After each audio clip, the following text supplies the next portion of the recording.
महाराष्ट्राच्या विधानसभेचे निकाल समोर आले. निकालाचा कल हा महायुतीच्या बाजूने झुकलेला पाहायला मिळाला. पण यात अजून एक गोष्ट घडली, ती म्हणजे महाराष्ट्राला 25 वर्षांचा तरुण अन तडफदार आमदार मिळाला आहे. शिवाय हा आमदार जनतेप्रमाणे शरद पवारांचाही लाडका आहे. 23 नोव्हेंबर 2024 म्हणजे आज महाराष्ट्राच्या विधानसभेचे निकाल समोर आले. आजच्या निकालात विजयी आणि पराभूत झालेल्यांची नावे पाहून बऱ्यापैकी सर्वच पक्षांतील उमेदवारांच्या भुवया उंचावल्या होत्या. आजच्या निकालात जे विजयी झाले ते राजकारणातले अनुभवी व्यक्तिमत्व आहेत. पण आजच्या निकालात अजून एका विजयाने सर्वांच्या भुवया उंचावल्या, तो म्हणजे तासगाव कोंढे महाकाळ विधानसभा मतदारसंघातून निवडून आलेला उमेदवार. या मतदारसंघातला विजयी उमेदवार हा सर्वात कमी वयाचा आमदार ठरला आहे.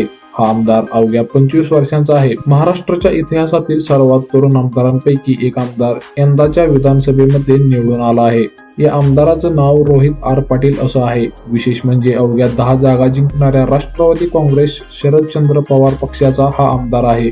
तसेच सर्वांनाच माहित असेल की रोहित पाटील हे माजी गृहमंत्री दिवंगत आर पाटील यांचे सुपुत्र आहेत. रोहित पाटलांनी कायद्याचे शिक्षण घेतले आहे. दरम्यान पहिल्याच प्रयत्नात रोहित यांना हे यश मिळाले आहे. दरम्यान रोहित पाटील यांच्या साधेपणाचीही तितकीच चर्चा होताना दिसते. ते शरद पवार यांच्या फार जवळचे आणि लाडके आहेत. तसेच रोहित यांच्या प्रतिज्ञापत्रात केलेल्या संपत्तीचीही तेवढीच चर्चा होते. कारण प्रतिज्ञापत्रात उल्लेख केल्याप्रमाणे त्यांच्या नावे फक्त 36,000ची रोख रक्कम आहे. तसेच 1,60,000 रुपयांचे दागिने आहेत. त्यांच्या नावावर ना कोणता बंगला नाही गाडी आहे. म्हणजे रोहित पाटील यांच्याकडे एकूण 28,42,000 रुपये मालमत्ता आणि 86,80,000 रुपयांची अचल मालमत्ता आहे.